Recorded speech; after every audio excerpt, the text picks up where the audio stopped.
Hey guys, quick break. In addition to the first MPO feature card, we are also producing the second MPO feature card this week and next week in Krakow. The full rounds will be available through our YouTube Premium subscription. If you want to support us and also enjoy some more content, go check it out.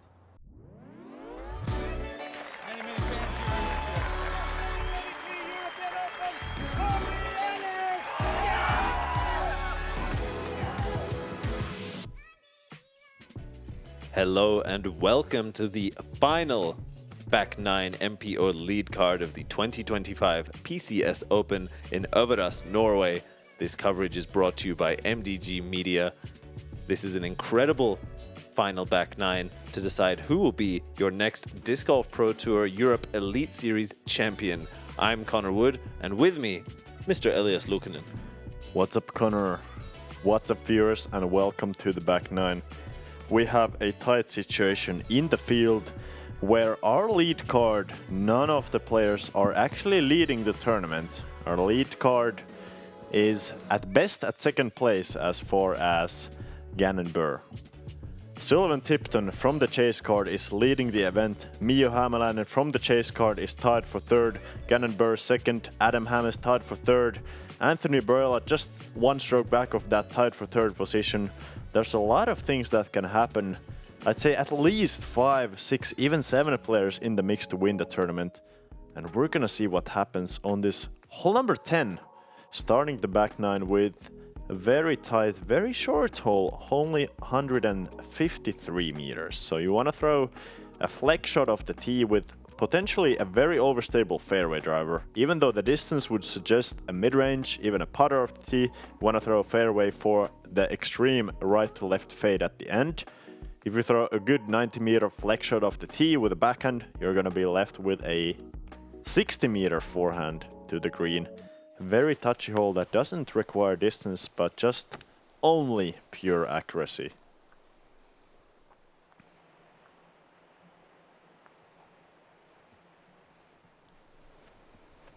Forehand dominant Jesse Nieminen going for a very unorthodox line, but certainly can work, and I think he likes that, playing the forehand flex on the left. Perhaps with a frustrated clap, we will see where he lands. There are in fact 2 fairways. We see that central tree shaping a Y. You can go right or left of it. Gannon plays the most traditional line to the right with a very overstable finish to the left. Jesse opted to go left of it on the forehand, finishing back to the right. This is a shooter's choice. Anthony also opting for the overstable shot. So bad. Yeah, hitting the double tree in the middle of the fairway. I would agree with his phrase that was very early out of the hand. Needed to be a couple of more meters to the right as Adam is trying to get that overstable finish. But he's not high enough to finish all the way to the left. Gannon was really the only player on our card to show the perfect shot. And even he does have a couple of trees in the way. So somewhere here? Yeah. Yeah, I mean, I don't think it kicked back in there. I think it probably just went there and then it's just So this is not out of bounds, but rather the same stream playing as casual relief on hole 9 can be played as casual relief here on hole 10. And Anthony with a extremely unorthodox access to the green, playing a spike hyzer over the top. Did not look like he got through cleanly.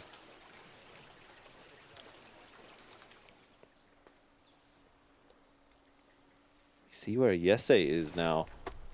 Pretty good spot, close to the sweet spot that you'd like to find yourself, and a good piercing shot, even a little bit long on the green. Going to be having a circle 2 comebacker for the birdie look. But anywhere up there in 2 indicates some well-thrown shots here on hole 10. Very uncommon to be totally parked here, given that awkward entrance into the green through the end of the tunnel. So awkward, in fact, Adam goes for a forehand roller just to maximize his progress. Haven't seen a single forehand roller on this hole. The wood chips make it extremely difficult for the disc to roll consistently as Gannon hits the last tree, which is about 5.5 meters away. He's going to be well in the circle there. A good result on this hole. Even though this hole is averaging below par, you can never really count on the birdie here, even though it's short. It's so technical that you almost always have a couple of trees in the way, even if you're in the perfect sweet spot. And our lead card here, nobody besides Gannon with really a clean birdie look. Yes, of course, there, and there you go. Just as I said that, Adam from, I believe, even outside of circle 2, maybe 22 meters away, makes it, and that is a putt that keeps him in the mix.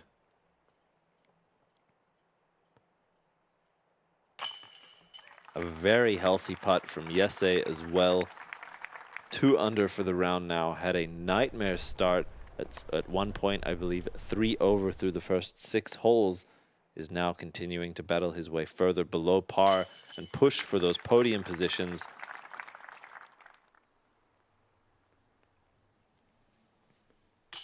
And there you go. Gannon claiming that first position in the tournament. It's going to be extremely difficult for these guys to approximate where they are in the rankings, as the situation changes constantly with the different holes coming up on this back 9. Hole 11, a 110-meter par 3 with hazard lining left, right, and long. The most common 2 options here are either a forehand hyzer contending with that large tree in the slight left of frame, alternatively the backhand turnover with a late fade, also very favorable. I think depending on the wind as well as the player's preference, the forehand almost always brings that tree more into play. It's more difficult to park but more reliably inbounds. I would say the backhand shapes most perfectly, but also can more likely find yourself long, left, or right. Jesse, no surprise, opts for the forehand hyzer. You'd like to see this fade before the tree, get some ground play forwards. That digs into the soft ground, and we see quite a significant wind there on the flag. This green is very secluded from the open field, and most often the players on the tee do not feel the wind that their disc experiences once thrown out into the open. A very nice shot from Gannon there, leaving him inside the circle. I love that play from Gannon, not really challenging the left side pine tree, but rather putting himself within putting distance. And he trusts his putt enough where that edge of the circle look is good enough on a hole like this. Adam, though, gonna be much shorter. And I believe Adam's disc just spiked into Jesse's disc, creating a complete lack of ground play that he may have otherwise gotten. Anthony does contend with that left side, the additional power on his, keeping him from fading in time. We go first to Jesse. Very good looking release out of the hand. Difficult to read the wind on this green as it's very exposed. Let's see if Adam can do a better job of that. Looks like the flag is actually very still. Just not hitting the line there. Anthony within range, but with that additional penalty stroke from hazard. Will need that putt for par. Takes a bogey with that miss and will drop him back one further from the lead. And Gannon, after seeing him hit so many long C2 putts in the front 9, completely unexpected miss for a player of his level here. Circle 1 at a critical moment as well. An opportunity to extend his lead, not found.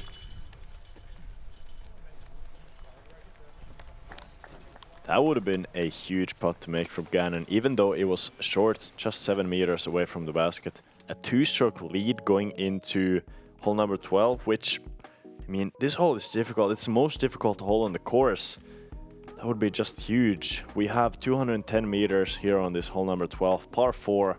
Plays really nice for a low, overstable flex shot with the backhand of the tee. Hopefully skip a little bit left around the corner onto the wood chips, even on the grass for the best of drives. And then the second shot offering just as much difficulty as the first, as we have an island green. Doesn't play with the island rule, but you do have to throw on the short side of the OB if you hit some trees short of the island, which is a very common result. A lot of players actually going over the top on the second shot if they have a good drive. Yes, I like the forehand play, trying to just hit the gap and a little bit on the right. Not gonna be successful this time, but still in position for a nice little par.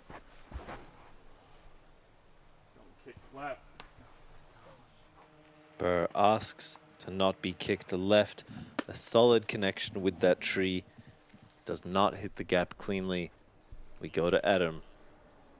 Flat release out of the hand, finds a slow drift over to the right and filters through so many small gaps, but eventually does find something and settles safe.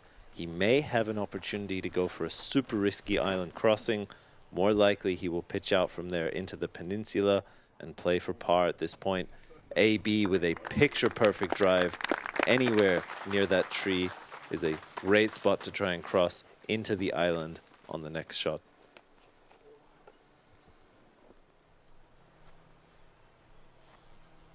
Gannon, he was in bounds on the left side, just trying to putt out.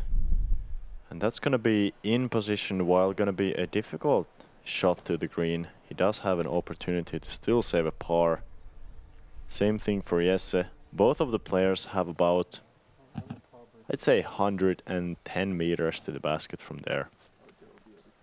And it's a big choice. Do you want to go over the trees, potentially with a flex backhand?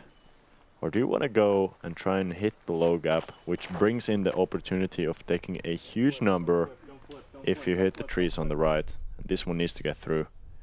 Oh, wow.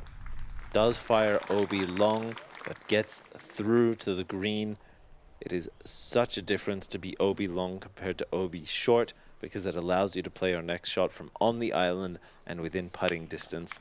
If you do not cross successfully, you are still throwing from this side of the fairway. We go now to Jesse. No surprise to see the high shot. It's a very common approach, particularly for the forehand. And this one stalling out just in time. Fantastic execution on a tricky shot with inoptimal forehand footing on these wood chips. We see a lot of players slip as they put their plant foot down. Anthony in prime position, able to go full hyzer. I love the height on this, getting well over the trees, and look at that. Just 5 meters left for a birdie after that beautiful drive. Throwing pretty much a textbook approach. Just imagine on this hole, over half of the field of the best players on Earth. We have most of the best players on Earth in this tournament, even though it's in Europe. A lot of the Americans are coming over since it's so prestigious. Over half of the field is taking a bogey or worse on this hole. And our guy is just dissecting the approach with those forehands. Very impressive stuff. And Gannon, huge putt here. What a bogey save. And given the structure of the tournament cards and us, of course, following a lead card, we really only see the best in the world playing. Round one, of course, a little bit of a mixed bag, but 2 and 3 are always players who have successfully crushed the course in their early rounds. And as a result, it's sometimes a skewed perspective of the difficulty of holes, particularly in a field this strong. Hole 12 is very complicated to get right. So many variables that you need to hit accurately. And just like that, we will see some short putts cleaned up. Looking like only AB able to secure the birdie here on 12.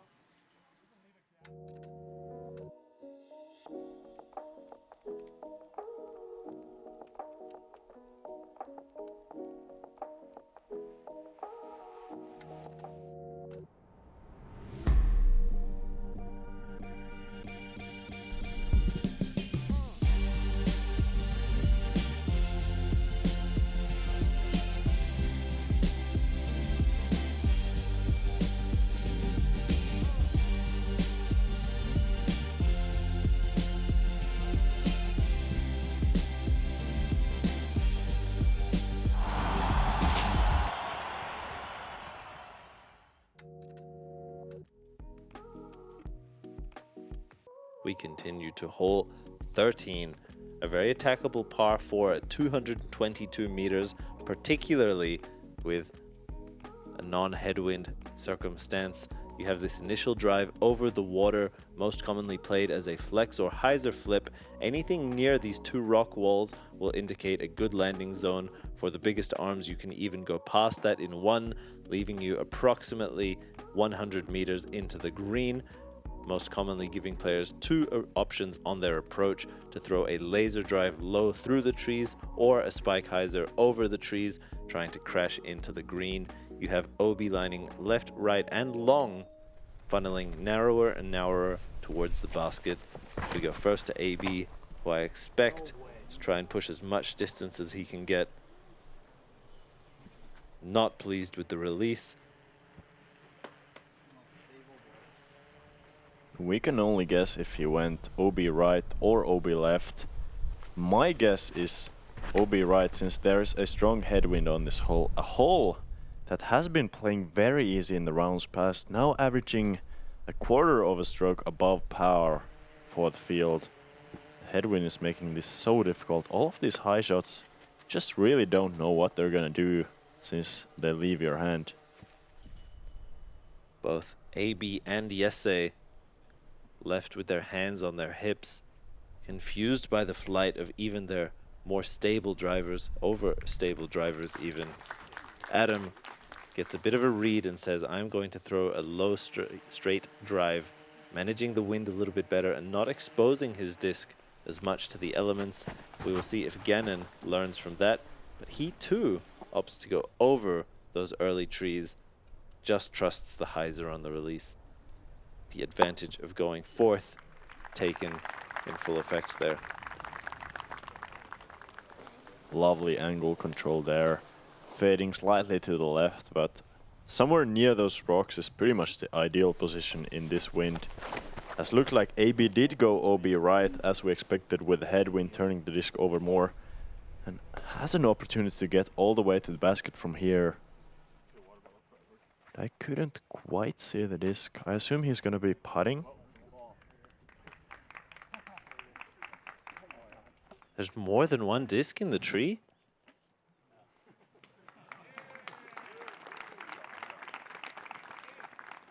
The gallery likes what they see. Some good camaraderie there. We go now to Jesse. A good line actually to the green from this position. The flight incomplete, but into C2 for birdie. Adam going to be playing a wide and high spike hyzer, removing the gaps from play, and he's done well to find himself inside the circle, an uphill 8-meter putt. No applause from the gallery, even though he's gonna be inside the circle on a hole that's playing very difficult today. Gannon here, inside low gap, extremely technical shot. And he has put it under the basket, solidifying his chance at birdie on this hole. And let's see if Jesse can do something similar from C2. He's put it above the basket with the wind. Just not quite the line there. Gonna have to settle for a par.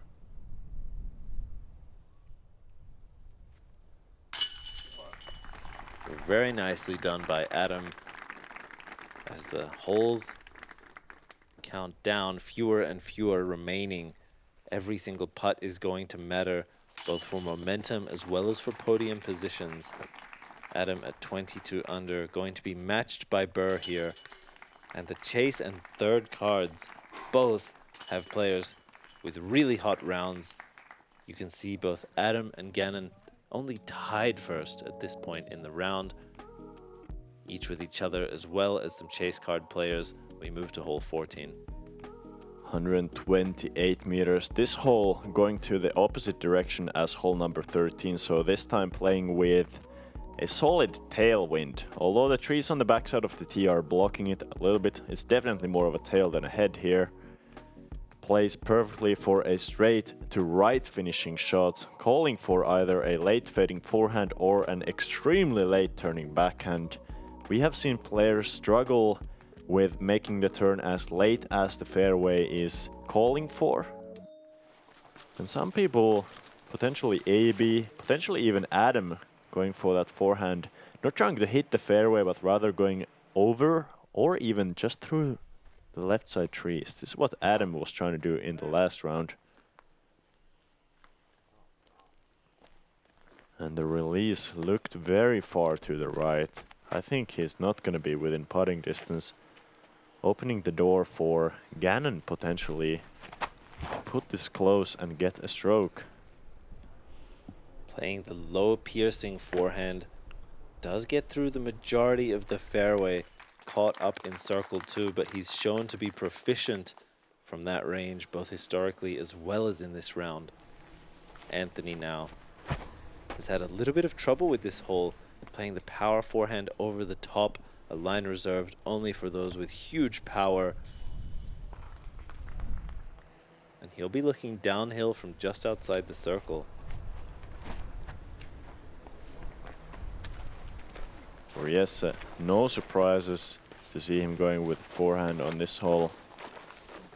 And he's struggling a little bit, not only on this back nine, as he has a clean scorecard, but definitely would like to get some more birdies to put himself in the conversation for that first place finish, even a podium finish. And besides those things, there are also some qualifying spots for both USDGC and the European Disc Golf Festival on the line. So all of the players not going for first have still a lot of things to play for.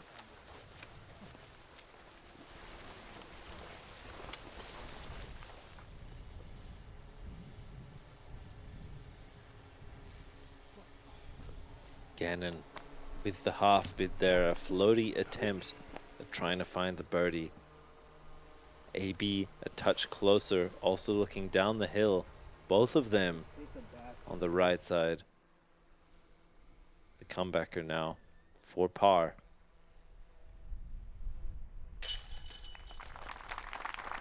Solid and very important for his score in the tournament. 19 under. Only 3 strokes back off the lead. He still has time to make some stuff happen. The final 4 holes are not going to be playing very easy in the wind that we have today. So every stroke right now matters. Even that short par putt from Gannon. Important stick there.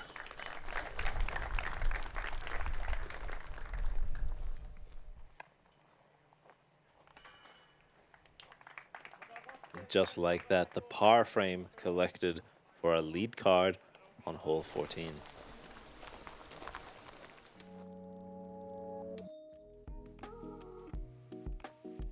Hole 15, a long par 4, most often played into a headwind on a windy day. This shot requires good distance off the tee, OB lining the left and right as usual, although quite a generous fairway. We have seen from some players, particularly Adam in previous rounds, a conservative hyzer forehand, playing again into the fairway and then crossing on the third for the simple par play. Alternatively, you would like to dissect this hole into 2 130-meter shots, or even a 140 and 120. A backhand turnover line plays very nicely off the tee with 2 entrances into the green, either forehand or backhand hyzer. This looks again from Adam like a conservative line. And if he can push the distance a little bit more, he may be enticed into going for the green. But a shot there, I think it's enough, Elias, if he chooses to. I like that being first on the tee, he ensures he's in bounds and gets to see Gannon's drive to maybe inform the decision-making on his second shot. Yeah, I think Adam is, in today's wind, even if for Adam Hammes you throw pretty far, you're not going to get to the basket from there. Gannon, he's a little bit further, but still going to be a really difficult shot to get all the way there. The thing is, this hole says 258. Today it's playing closer to 280 with headwind. And Anthony, he's going to be out of position for birdie. Yes, as well, going with the forehand. I wouldn't be surprised if none of our players would attack the green on their seconds, as everybody is pretty short. Everybody's playing very conservative. And a hole where Anthony's distance could certainly be in his favor. cut short by that tree off the tee. Playing the spike hyzer indicates that he is simply going for position there and looking to cross on the next. He was so short, I think it was not even a possibility, even for him. Jesse here, forehand, going overstable ×2. This is looking really nice if it can sit down in time. And he is right there behind the 50-meter stake, a very common landing zone for the second shot if it's a conservative one, in an ideal and safe landing zone. Very similar play from Adam here. A little bit further though. Just gonna have 49 meters left compared to the 52 of Jesse. Both of them gonna be happy to get their pars on this hole. And Gannon, with that short of a reach back, he's not going for the basket on that forehand. Just trying to put it on the edge of the island, and done that very well. And talking about edge of the island, with the code edge of the island, you can get a little discount on the MDG web shop. Repeating, edge of the island is going to be the code for a discount on the MDG web shop. Go utilize that as quick as you can, as our players are throwing their approaches from the edge of the island on this one. Looks pretty routine. It's not the trickiest of approaches, but you want to get it close in this wind. Certainly allows players to go with a simple one-angle shot. All it comes down to, if you have the correct one-angle and overstable disc, is the speed control, managing that distance from anywhere 40 to 60 meters, depending on how close you are. And Gannon matches Adam. Important, as those two are currently tied in the lead. Just like that, we are looking most likely at another par frame. Each of these players ensuring they were inbounds throughout the entire play of the hole. Par frame not being a bad score on hole number 15, averaging as the second most difficult hole on the course. Only 8 birdies in the field in this final round, showing just how much the headwind. Hey guys, quick pause. A lot of people are involved in this project. Our goal is to grow the sport and share it with as many people as possible. So if you want to support us, subscribe to the channel, like and comment the videos if you like them, and hit the bell so you don't miss anything. It seems small, but it really helps us keep creating free content on YouTube. Enjoy the video. We are moving to the final 3-hole stretch, hole number 16. Another over par averaging hole, potentially because of the wind once again. This hole was averaging under par in the rounds previous. Not anymore though. You want a straight drive, slightly turning to the right, either a backhand turnover or a forehand flat to hyzering shot. And then the approach is going to be very touchy. Just keep it on the fairway on the drive, get your 100, 110 meters of distance, and then show your speed control on the second. Adam with the backhand. This shape is beautiful. He's getting a lot of distance. He's all the way on the grass. That's a good 120 meter drive through the tunnel. Beautiful shot.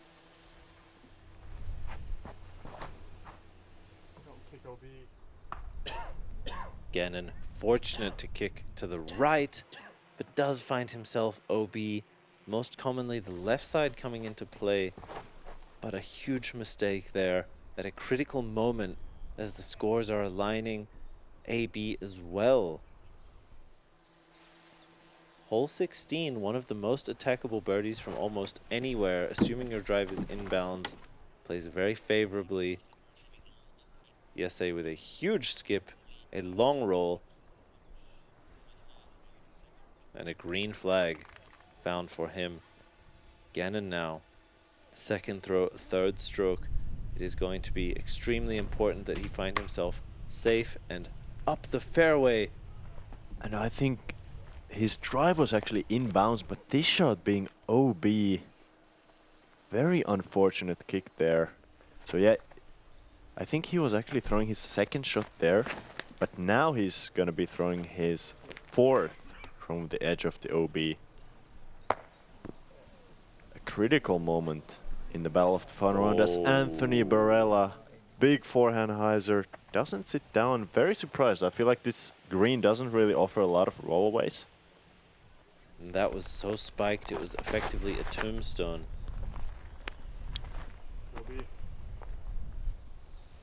Gannon has found himself OB again, extremely early. Will be throwing for a really big number now from very early right in the fairway. Jesse with the forehand gap available to him, getting this flipped up to flat. Hole 16. Incredibly mean for our lead card now, doing damage to the scorecards. Adam here, the opportunity for a huge multi-stroke swing if he can put this close and inbounds. Wow, this is going to be a dramatic hole. Now throwing his fifth from only halfway up the fairway on a short 185-meter par 4, unprecedented. And this one even sneaks just short of out of bounds. Almost unbelievable what we've seen on hole 16, Elias. I am surprised. This is not the most difficult hole. Even though it's averaging over par, the shots that you need are pretty simple. And our card is going to be playing this hole above par, as AB is already in for the bogey. This is for double bogey for Gannon. Just 5 meters left, but still an important putt to give himself any hope to still win the tournament with just 2 holes left to play after this. And finally, Gannon can get off this hole with a double bogey on the scorecard. And Adam tapping in a birdie, a 3-stroke swing here on a hole that I don't think anyone expected to see that. A twist of fate. We now move to hole 17, a 155-meter par 4, although playing steeply uphill. You ideally want to throw either a forehand spike hyzer or a backhand turnover with a low-speed disc, finding you in the fairway, short of that OB long. The fairway continues to wind uphill as well as softly left to right. For a lot of players, it's forehand, forehand, or backhand turnover, backhand turnover. Ideally, you just continue moving to the right the entire way, controlling your distance in this horseshoe shape. Adam Hammes now 3 strokes over Gannon with 2 holes remaining. And this error is the only thing Gannon can hope for to come back into contention. Wow, Connor, that was terrible. The gap is very wide. Just have to get it over the trees. And with Adam Hammes' forehand power, he doesn't have to worry about anything. I don't understand what happened on his drive. Possibly nerves? I mean, it's a big tournament. He has already won a tournament at Waco. A big Elite Series Plus, I believe. So he's used to these situations, but even the best of the players do get the nerves, as we see a couple of perfect forehands from the rest of the card. And all of a sudden, Gannon, even after that double bogey, has a chance to still win this tournament. As he has thrown an ideal drive, maybe a little bit early to the right, but far up and inbounds. Adam looking to shortcut the corner now. Does not need to do much to simply secure the par, just get back into the fairway, and he hits the fence post, kicking back to the right. He has not made it onto the fairway. Par is most likely out of play for him now, and if Gannon can find a birdie, we are looking at another multiple stroke swing between the players in first and second. Not to discount a great upshot there by Jesse, continuing to battle. Elias, you touched on it. I think what we are seeing here are nerves. So strange to see Adam make these multiple unforced errors at a point in the round where momentum had swung so heavily in his favor. Anthony Barela dropping darts to the green. Fantastic shot there.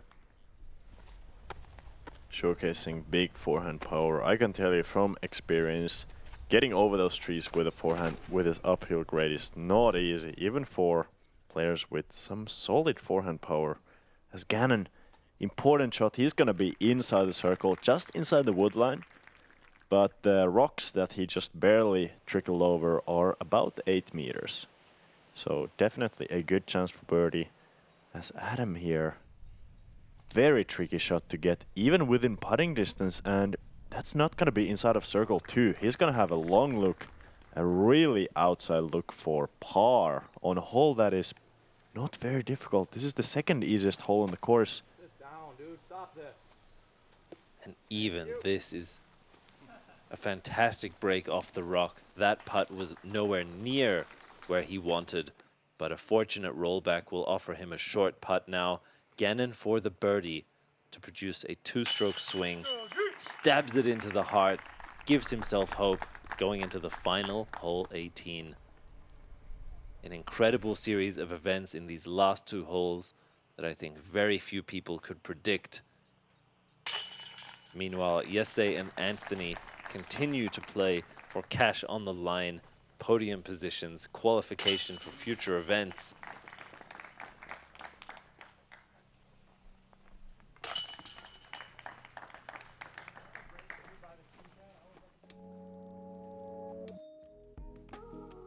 We're finishing on an exciting hole. Hole number 18. Anything can happen on this one. 202 meters. We have OB on the left side, woods on the right side. The best shot off the tee is gonna be a flat to high swing forehand. Since we have a left to right tailwind on this hole, the forehands can get extra distance. So your approach is gonna be pretty short. After a good forehand, you're not gonna be more than 80 meters away from the basket, playing into this beautiful, well protected green, basket on top of an old tractor. And these players are feeling the nerves. Everybody has got a lot on the line. Jesse, teeing off first here. He still is playing for specifically a USDGC spot. So he knows he can take a single bogey and get a USDGC spot. So Jesse put a good drive out there, and now Anthony Barela, he's gonna be going for the green. Full power. Small turn on the disc. It is absolutely smoked down the fairway. This is boomed, folks. On a 202-meter hole, AB finds OB long. An incredible display of his power, something so few players can do. And you saw just how aggressive his run-up was. Important moment for Gannon, has to ensure that this is inbounds, and a really nice looking forehand here. Trusts the width, trusts the stability, and has more than enough distance to then approach the green. All pressure on our leader, Adam, only up by a single stroke. Hangs it out wide, hangs it out high, and some incredible distance and speed on that. Ideal landing zone for him. With the pressure on, he executes that shot. Gannon will be throwing first into the green. A 1-stroke swing between them would result in a tie. 2-stroke swing in Gannon's favor would give him the lead. And if they are both finding the birdie or par, would leave Adam in the lead. Gannon, the final shot into the green that he needs to be in contention for the win. And just like that is OB. His hopes and dreams of being the 2025 PCS Open champion snuffed out with that shot. And Jesse here, he needs to get a bogey at worst, and he's gonna be inside the circle for birdie. His hopes of going to the United States Disc Golf Championships are alive, and it's almost confirmed. Needs to just pitch up under the basket or make that putt. As Adam, he knows the score in the clubhouse to beat is 21 under. So he could play for par, but decides to go for the green instead. And look at this shot. He's gonna be under the basket for birdie. Adam Hammes, confirmed, is going to be your 2025 PCS Open champion. Wow, incredible composure to put that under the basket in a crucial moment. AB able to putt for birdie with the OB off the tee. Incredible. Left with that for par, giving it everything he's got, leaving it on the field. Gannon could consider running this to be tied second. Simply lays up for the option of tied third with that remaining putt. And just like that, congratulates Adam for his accomplishment here in Øverås, Norway. Very few people have been involved in the history of this beautiful green 18. Historic tractor basket with just a few putts remaining to close out this tournament for our MPO field. We go first to Jesse.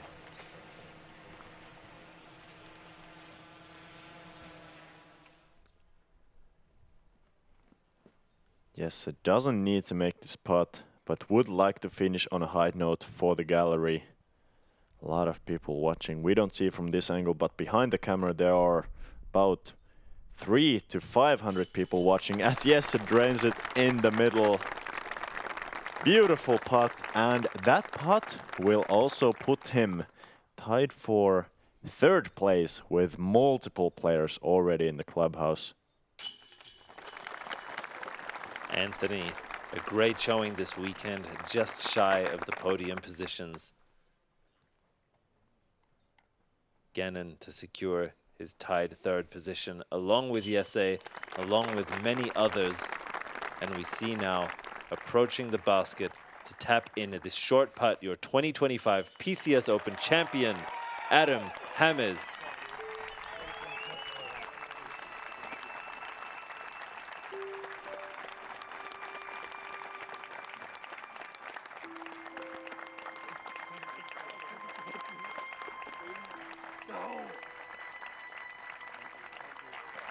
Ladies and gentlemen, the winner of the 2025 PCS Open, presented by Innova in the MPO division, Adam Hammes! Handed the Axe of Champions by PCS owner. What a moment for this young man right here. Going down in history as a Disc Golf Pro Tour Europe Elite Series champion, finding victory in Norway.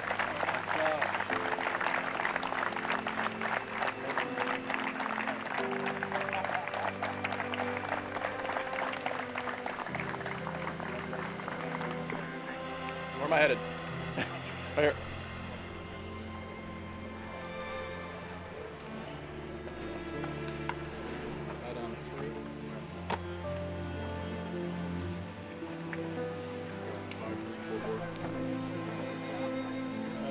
Adam had it. Sorry for final scores. 3, AB 4, Gannon 5, Jesse 3.